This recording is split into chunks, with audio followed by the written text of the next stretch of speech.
Hello friends, बाल मंदिर के इस YouTube चैनल पर मैं नितिन शर्मा एक बार फिर आपका हार्दिक स्वागत करता हूं। लास्ट लेक्चर के अंदर हमने टॉपिक शुरू किया था सममिति के तत्व। सममिति के तत्वों के बारे में बताया था कि ये तत्व अगर उपस्थित होते हैं किसी अणु के अंदर तो वह अणु प्रकाश की संभाव्यता प्रदर्शित नहीं करते हैं। अब इसके अंदर अपन ने कल दो लिए थे लास्ट में, सममिति तल और सममिति अक्ष। आज हम ले रहे हैं सममिति केंद्र। ये इसका तीसरा पॉइंट है सममिति के तत्व के अंदर। तो सममिति केंद्र किसे कहेंगे हम? सममिति केंद्र का मतलब ये होता है हम किसी भी वस्तु के ऊपर कोई भी एक काल्पनिक बिंदु लें। ठीक है, क्या लिखते हैं अपन? देखिए, किसी वस्तु पर कोई एक काल्पनिक बिंदु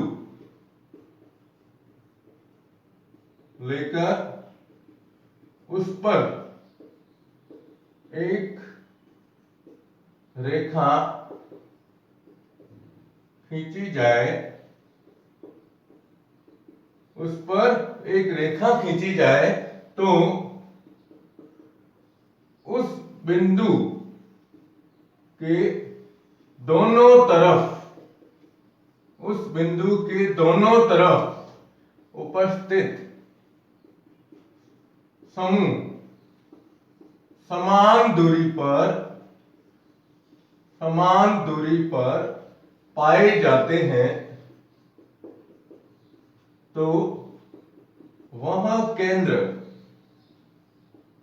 सममिति केंद्र कहलाता है। सममिति केंद्र कहलाता है। वापस सुन लीजिएगा कि हम किसी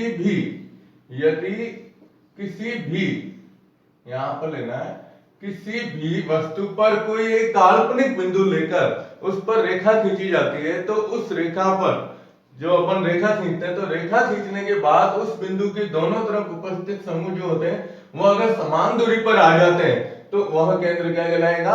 सममिति केंद्र कहलाता है। जैसे हम इसका उदाहरण लेते हैं, अगर तो अक्षर की बात की जाती है तो सामान्य रूप से जैसे एस अक्षर है, कौन सा?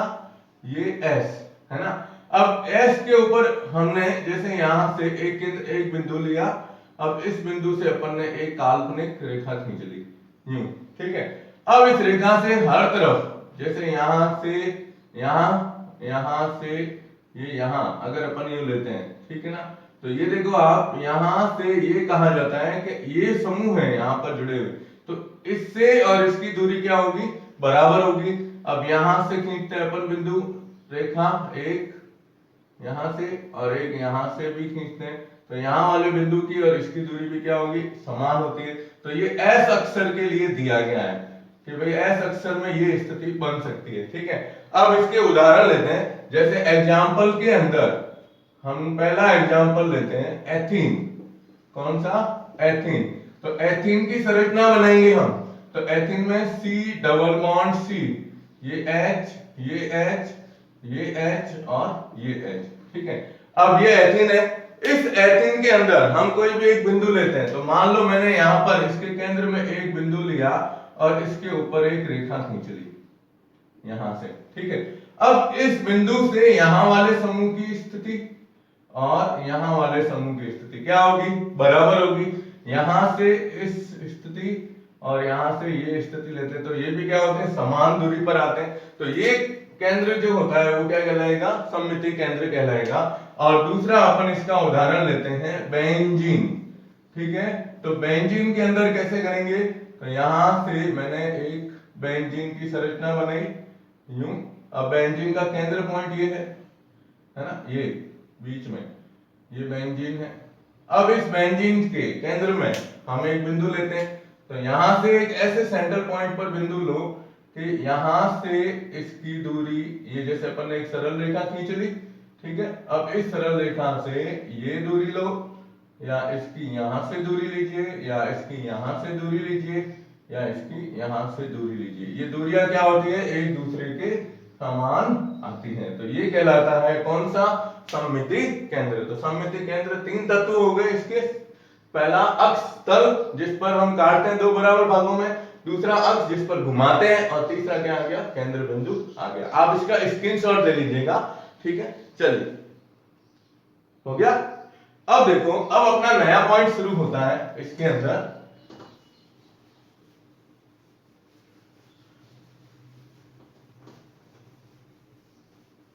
जो प्रकाश की समानता के लिए सबसे महत्वपूर्ण पॉइंट है, वहां आता है किरेलता एवं अकिरेलता,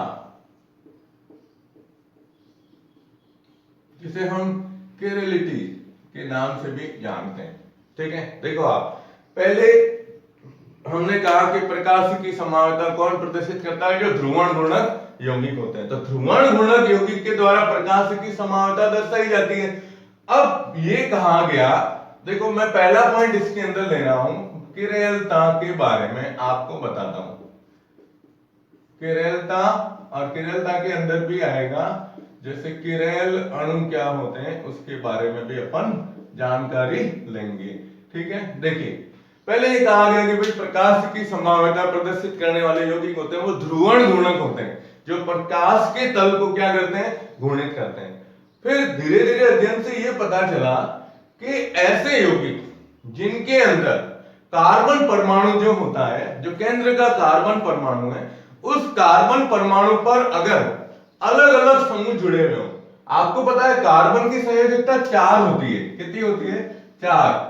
तो चारों समूह अगर इसमें अलग अलग जुड़े हुए रहेंगे, है ना, तो वह क्या कहलाएंगे, किरेल अणु कहलाते, या किरेल यौगिक कहलाता है ये, है ना। और इसके साथ साथ आपको ये बताना है कि इनके अंदर जो दर्पण प्रतिबिंब समूह बनते हैं, यानी बिंब और प्रतिबिंब जो बनते हैं, वह बिंब और प्रतिबिंब समूह एक दूसरे के ऊपर अध्यारोपित नहीं होंगे। क्या होंगे, एक दूसरे पर अध्यारोपित नहीं होंगे। तो किरेलता की जो परिभाषा होती है, इस परिभाषा को अपन यूं कह सकते हैं कि किसी यौगिक के दर्पण प्रतिबिंब एक दूसरे पर अध्यारोपित न हो, ठीक है, तथा वह यौगिक यदि समतल ध्रुवित प्रकाश के तल को, समतल ध्रुवित प्रकाश के तल को क्या करता है, घूर्णित करता है, तो इस प्रकार के यौगिक क्या कहलाते हैं, किरेल यौगिक कहलाते हैं, या किरेल कहलाते हैं। और इसी गुण को हम क्या कहते हैं, किरेलता या किरेलिटी कहा जाता है। क्या कहते हैं, किरेलता या किरेलिटी कहा जाता है। ये आपको इसकी परिभाषा ध्यान रखनी है कि भाई क्या होता है, तो कि दर्पण प्रतिबिंब एक दूसरे पर अध्यारोपित न हो, और जो समतल ध्रुवित प्रकाश के तल को क्या करते हैं, घूर्णित करते हैं, तो उन यौगिकों को हम क्या कहते हैं, किरेल यौगिक कहते हैं। और इस गुण को किरेलता के नाम से जाना जाता है। अब परिभाषा तो ये बता दी, है ना। अब हमें ये बताना है कि ये किस प्रकार से हम इसे दर्शा सकते हैं। तो इसके लिए आपको सबसे महत्वपूर्ण पॉइंट ध्यान रखना है, वह है असममित कार्बन। क्या कहते हैं, असममित कार्बन, ठीक है। चलो, इससे पहले मैं किरेल के उदाहरण बता देता हूं। जो किरेल अणु होते हैं, किरेल क्या होते हैं, किरेल के द्वारा अपन दर्शाते हैं। जैसे मैंने आपको कल भी बताया था, अपने दर्पण के अंदर आप अपना ये हाथ रखते हैं, ठीक है। अब यही स्थिति, ये दर्पण, यहाँ हाथ, तो जब हम इसका प्रतिबिंब देखेंगे तो वो ऐसा दिखेगा, है ना। अब ये है बिंब रूप, ये है प्रतिबिंब रूप। अब अगर प्रतिबिंब के ऊपर मैं ये बिंब रूप रखना चाहूं, तो ये एक दूसरे को ढकेंगे नहीं, अध्यारोपित नहीं होंगे तो इस गुण को अपन क्या कहते हैं, किरेलता के नाम से भी जानते हैं। ठीक है, चाहे अपना पांव लो तो पांव को भी अगर अपन रखते हैं, है ना, तो वो भी इस तरह से हमें दिखाई देगा। तो ये किरेलता के बारे में दर्शाया गया। और किरेलता का सबसे मुख्य भाग जो आता है वह है असममित कार्बन। क्या कहते हैं, असममित कार्बन, या जिसे कहते हैं किरेल केंद्र। क्या कहते हैं, किरेल केंद्र के रूप में। क्या होता है, जो अभी मैंने आपको जैसे बताया कि कार्बन जो है ना, देखो इसको यूं दर्शाते हैं कि कार्बन, अगर एक ही कार्बन पर जुड़े हुए समूह असमान होते हैं, जैसे मैंने यहां लिखा ये A, ये B, ये X और ये Y। अब देखो चारों समूह क्या है, असमान है।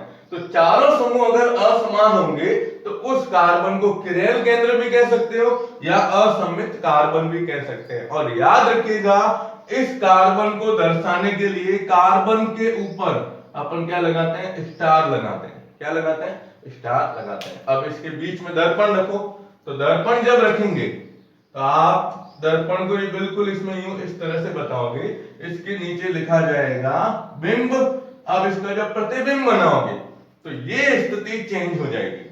ठीक है, यानी ये C, फिर इधर 2, 3 और 4 जैसे अपन ने लिखा है, तो इधर Y है वो इधर आ जाएगा, B इधर आ जाएगा। तो Y, ये तो X अपने स्थान पर, इधर आ जाएगा B और इधर क्या है A, लेकिन इसके ऊपर क्या बताते हैं, स्टार बताते हैं। तो ये क्या कहलाता है, प्रतिबिंब रूप। बिंब और प्रतिबिंब रूप, यानी ये एक दूसरे के क्या हो गए, दर्पण प्रतिबिंब हो गए।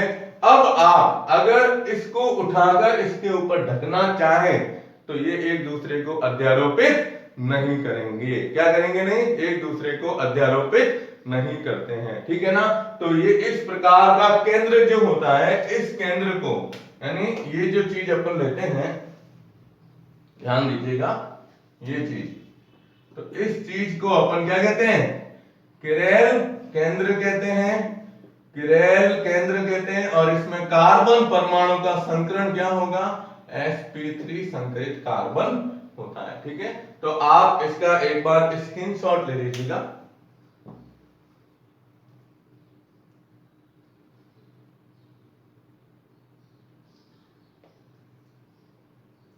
ठीक है, अब अपन इस किरेल कार्बन के जो है ना कुछ उदाहरण लेते हैं। इसमें मैं आपको है ना एक दो उदाहरण बता रहा हूं, एक उदाहरण आपको खुद दिखाना है। ठीक है, चलिए इसका स्क्रीनशॉट ले लिया होगा आपने।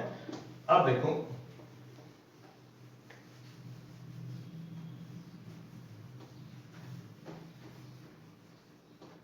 अब जैसे एग्जाम्पल लेते हैं अपन, तो एग्जाम्पल के अंदर सबसे पहला एग्जाम्पल आता है, वो है लैक्टिक अम्ल। कौन सा अम्ल, लैक्टिक अम्ल। ठीक है, अब सबसे पहले हमें लैक्टिक अम्ल का सूत्र लिखना है। तो लैक्टिक अम्ल का सूत्र लिखने के लिए सबसे पहले हम क्या लिखेंगे, कार्बन। देखो 4 कार्बन वाली स्थिति है, तो लैक्टिक अम्ल के अंदर सबसे पहले कार्बन लिखते हैं। जो बड़ा मुख्य समूह होता है उसको तो लिखा जाएगा ऊपर की तरफ, ठीक है, और छोटे समूह को क्या लिखते हैं, नीचे की तरफ। अब यहां लिखेंगे H और यहां लिखते हैं OH समूह। ये है लैक्टिक अम्ल। ये कौन सा रूप है इसका, बिंब रूप। ठीक है, अब कार्बन को किससे दर्शाते हैं अपन, स्टार के द्वारा दर्शाते हैं। तो कार्बन को स्टार के द्वारा कैसे दर्शाएंगे आप, देखिए ये मैंने यहां पर दर्शाया स्टार, है ना। अब आप ये बिंब रूप है, प्रतिबिंब बना सकते हो। तो प्रतिबिंब कैसे बनाएंगे, तो इसके अंदर ये दर्पण बनाया, इधर ये तो वही रहेगा COH, नीचे CH3 वही रहेगा, लेकिन स्थिति किसकी चेंज होगी, इन दोनों की। ये OH इधर आ जाएगा, H इधर आ जाएगा। तो यहां से अपन लिखते हैं OH और इधर क्या लिखेंगे H। अब इसके ऊपर आप वापस क्या बना दो, स्टार बना दीजिए। तो ये बिंब रूप है और ये क्या है, प्रतिबिंब रूप है। तो क्या ये दोनों एक दूसरे पर अध्यारोपित होंगे, नहीं होंगे, अलग अलग स्थिति आती है। ठीक है, अब दूसरा उदाहरण, चलिए दूसरा उदाहरण मैं लेता हूं इसके अंदर, वो है ग्लिसरैल्डिहाइड। ग्लिसरैल्डिहाइड, अब आपको इस ग्लिसरैल्डिहाइड का सूत्र याद रखना है। सबसे बड़ी एल्डिहाइड समूह है, तो एल्डिहाइड के अंदर देखो ये सेम स्थिति आएगी। यहां COH था तो COH के स्थान पर क्या जाएगा इसमें CHO, फिर इधर C, इधर CH3, इधर OH और इधर H। अब देखो चारों समूह अलग अलग है इसमें ग्लिसरैल्डिहाइड के अंदर, तो चारों समूह अलग अलग होंगे तो क्या होगा आगे देखिए। ये अपन ने बनाया किरेल केंद्र, अब ये क्या है बिंब रूप, और इसके अंदर दर्पण लगाओ, ये दर्पण, और इसमें जैसे ही प्रतिबिंब बनाओगे आप तो प्रतिबिंब के अंदर ये स्थिति आ जाएगी। क्या होगा OH इधर आ जाएगा और H इधर आ जाएगा, तो ये कौन सा रूप हुआ इसका प्रतिबिंब रूप होता है। क्या अब ये दोनों एक दूसरे पर अध्यारोपित होंगे? नहीं होंगे। तो ये आपको दोनों उदाहरण तो मैंने बता दिए, ये किसके किरेलता के उदाहरण है। और तीसरा एग्जांपल आपको खुद करना है 2-ब्यूटेनॉल। कौन सा 2-ब्यूटेनॉल, या मैं 2-ब्यूटेनॉल बता देता हूं और आपको चौथा उदाहरण अपने आप करना पड़ेगा, ठीक है। चलिए पहले आप इसका स्क्रीनशॉट ले लीजिएगा।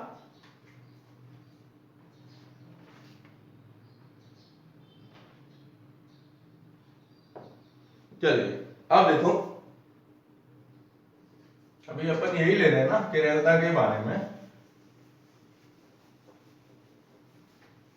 चलो एक उदाहरण बता देता हूं, कौन सा 2-ब्यूटेनॉल वाला, ठीक है, और एक उदाहरण आपको खुद करना है।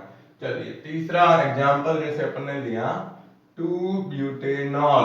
अब 2-ब्यूटेनॉल को कैसे दर्शाएंगे, कार्बन कितने हैं 4। अब यहां बात आती है 4 कार्बन है तो 4 कार्बन को कैसे दर्शाएंगे, तो सबसे पहले तो C 1 2, ये सॉरी इसको सीधा लिख देता हूं मैं, C 1 2 3 और 4, यहां लिख दो आप CH3, क्या लिख देते हैं अपन CH3, इधर लिख देते हैं C2H5, 2 कार्बन इधर, तीसरा और चौथा 2-ब्यूटेनॉल है तो इधर H और इधर क्या रहेगा ये OH के रूप में, ठीक है। अब ये कार्बन किरेल कार्बन कहलाएगा। अब आप ये क्या कहते हो बिंब रूप, है ना। अब इसके ऊपर लगाओ दर्पण, सामने की तरफ दर्पण लिख के, और फिर इसका क्या करेंगे अपन प्रतिबिंब रूप बनाएंगे, तो ये OH इधर आ जाएगा, H इधर आ जाएगा और CH3 इधर आ जाएगा। तो ये वापस इसको किससे दर्शाओगे स्टार के द्वारा, तो ये बिंब रूप है और ये क्या हो जाएगा प्रतिबिंब रूप कहलाएगा। तो ये आपको ध्यान रखना है। और चौथा उदाहरण मैं आपको दे रहा हूं जो आपको खुद करना है, वो है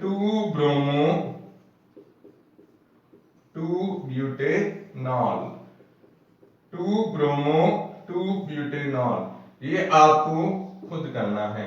इसकी संरचना बनाओगे ऐसे के ऐसे संरचना बना के फिर इसके बिंब और प्रतिबिंब रूप को दर्शाएंगे। तो ये पहला इसके अंदर था पॉइंट जो हमने लिया किरेलता के बारे में, ठीक है। अब जैसे किरेलता है तो दूसरी आती है अकिरेलता, ठीक है। अकिरेलता का मतलब क्या हुआ, अकिरेलता का मतलब ये हुआ कि भाई उसमें बताया था कि ये एक दूसरे के ऊपर अध्यारोपित क्या होते हैं नहीं होते हैं, और इसमें हम बताएंगे कि दर्पण प्रतिबिंब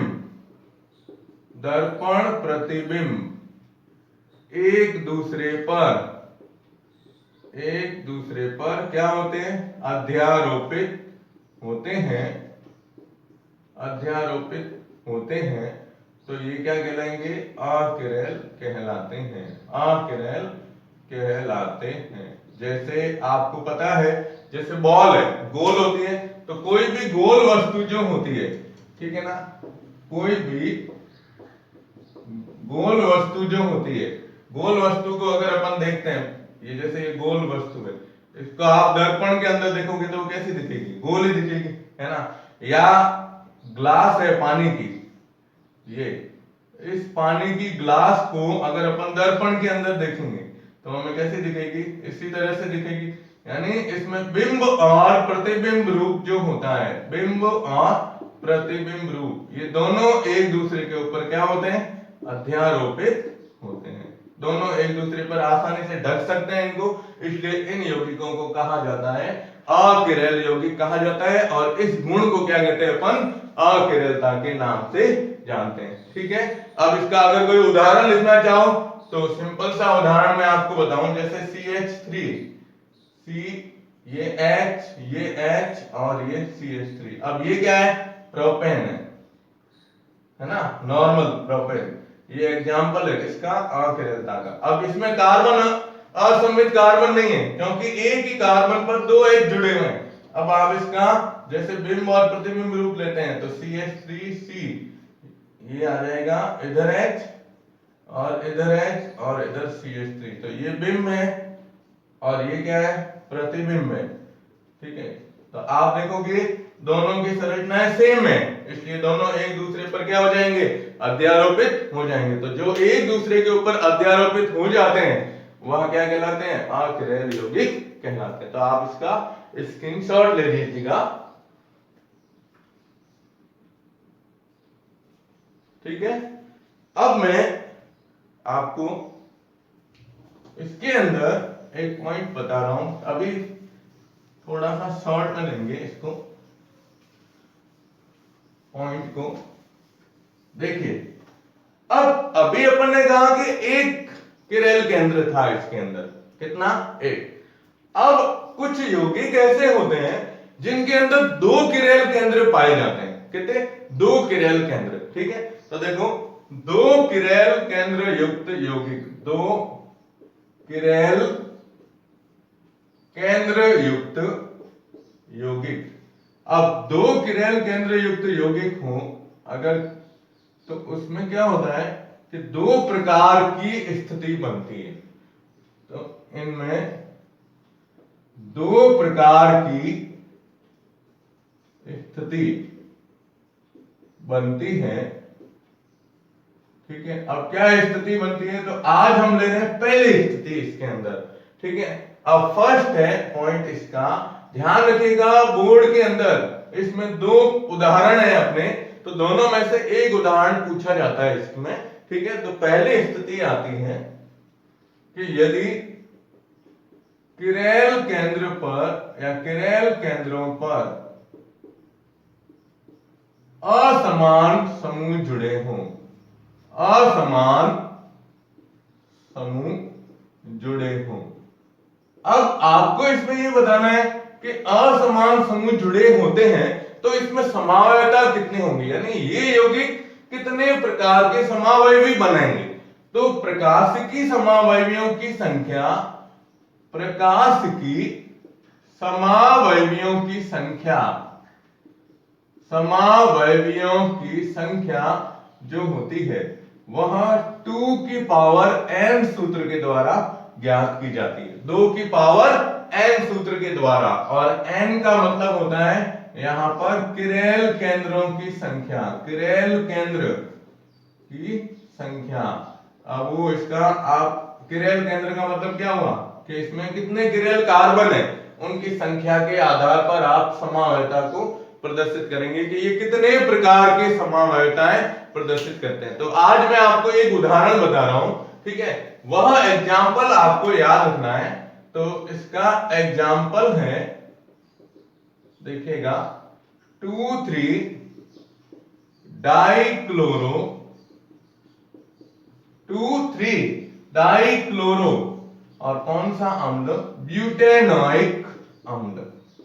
कौन सा अम्ल है, ब्यूटेनोइक अम्ल। अब पहले तो अपन इसका सूत्र लिखेंगे, इस सूत्र के बाद हम बताएंगे कि ये यौगिक कितने प्रकार की समावयवता है, इसमें कितने समावयवी आएंगे, समावयवियों की संख्या कितनी होगी, है ना। अब देखो सबसे पहले मैं इसका सूत्र लेता हूं।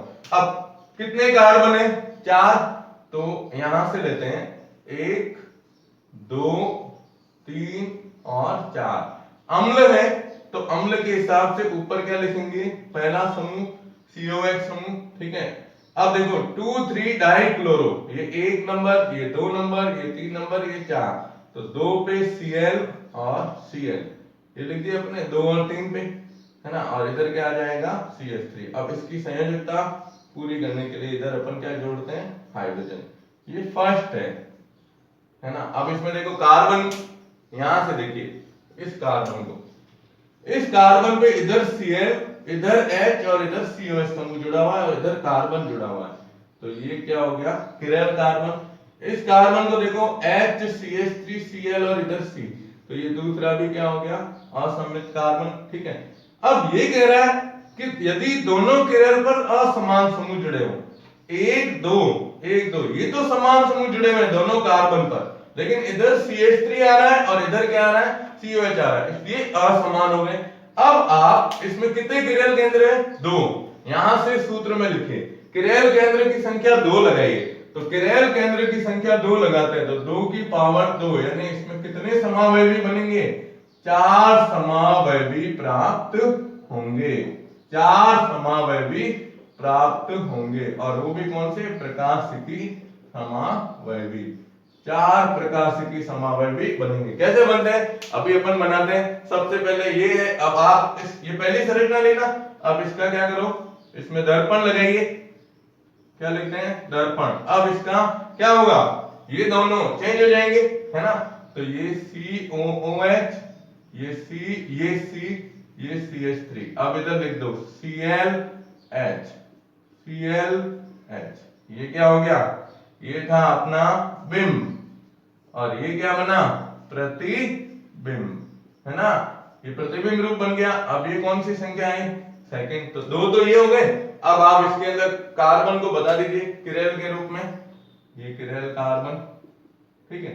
अब ये दोनों एक दूसरे के क्या हो गए, दर्पण प्रतिबिंब होंगे, क्योंकि दोनों एक दूसरे के ऊपर अध्यारोपित नहीं होंगे। अब तीसरी संरचना हमें बनानी है, तो यहां देखो आप पहली संरचना में हमने एक दोनों Cl एक तरफ लिखे थे, अब एक तरफ चेंज कर दो आप, कैसे कि ये COH, ये C, ये CH3। अब देखो मैं बताता हूं, इस Cl को इधर ही रहने दो और इस Cl को इधर लिख दो और H को इधर लिख दो, हो सकता है इसके अंदर संरचना चेंज कर सकते हो आप, तो ये Cl इधर H और इधर H। अब ये कार्बन कौन सा है, किरल है, हमने केवल इस पर जुड़े हुए समूह की स्थिति बदली है, सेकंड स्थिति, ये फर्स्ट स्थिति थी, ये सेकंड में। अब आप इसको अपन क्या लिखेंगे, देखो ये थर्ड संरचना है, ये थर्ड संरचना, ठीक है। अब ये तो है अपना बिंब, अब इसके बीच में वापस दर्पण रखिए, क्या रखते हैं दर्पण, और दर्पण रखने के बाद जब आप इसका प्रतिबिंब रूप बनाओगे तो प्रतिबिंब रूप के अंदर ये COOH, ये C, ये CH3, अब क्या होगा, ये Cl इधर आएगा, ये H उधर जाएगा, तो ये Cl इधर आया, ये H इधर आया, इसमें क्या होगा, ये हाइड्रोजन इधर आएगा, क्लोरीन इधर आएगा, तो ये हाइड्रोजन इधर आया, क्लोरीन इधर आया। अब ये क्या बन गया, प्रतिबिंब रूप, कौन सा बन गया, प्रतिबिंब रूप। तो अब ये कौन सी संरचना हो गई, फोर्थ संरचना। तो देखो कितने समावयवी बने, 4 समावयवी बने। अब तीसरी और चौथी में देखते हैं, ये एक दूसरे के क्या है, दर्पण प्रतिबिंब कहलाते हैं, ठीक है। ये कार्बन को किरल के रूप में बता दिया। तो ये पहला उदाहरण है जो हम इस प्रकार से इसे प्रदर्शित करेंगे कि 2,3 डाइक्लोरोब्यूटेनॉइक अम्ल, जिसमें दो किरल केंद्र से कितने प्रकाशिकी समावयवी होते हैं, 4 होते हैं, जिसमें फर्स्ट सेकंड ये दोनों एक दूसरे के दर्पण प्रतिबिंब होंगे, और थर्ड और फोर्थ ये भी दोनों एक दूसरे को क्या होते हैं, दर्पण प्रतिबिंब होते हैं। तो ये इस प्रकार से 4 संरचनाएं इसके अंदर प्राप्त होती हैं, और पहली और दूसरी संरचना को नाम दिया गया है एरिथ्रोरूप, कौन सा, एरिथ्रोरूप, ठीक है। और तीसरी और चौथी संरचना को नाम दिया गया है थ्रियोरूप, थ्रियोरूप नाम देते हैं, ठीक है। तो ये आपको अभी इसमें इतना ही ध्यान रखना है। अब आगे अपन लेंगे इसके अंदर कि इसी के अंदर एक और नई समावयवता बनेगी जिसका नाम है विवरिम समावयवता। क्या नाम आएगा, विवरिम समावयवता। विवरिम समावयवता का मतलब ये है कि प्रकाशिकी समावयवता के अंदर जो ये बिंब और प्रतिबिंब रूप है ना। अब अगर आप पहली संरचना और तीसरी संरचना को लेते हैं, कौन सी, पहली और तीसरी को लेते हैं तो ये एक दूसरे के बिंब प्रतिबिंब रूप नहीं बन सकते हैं।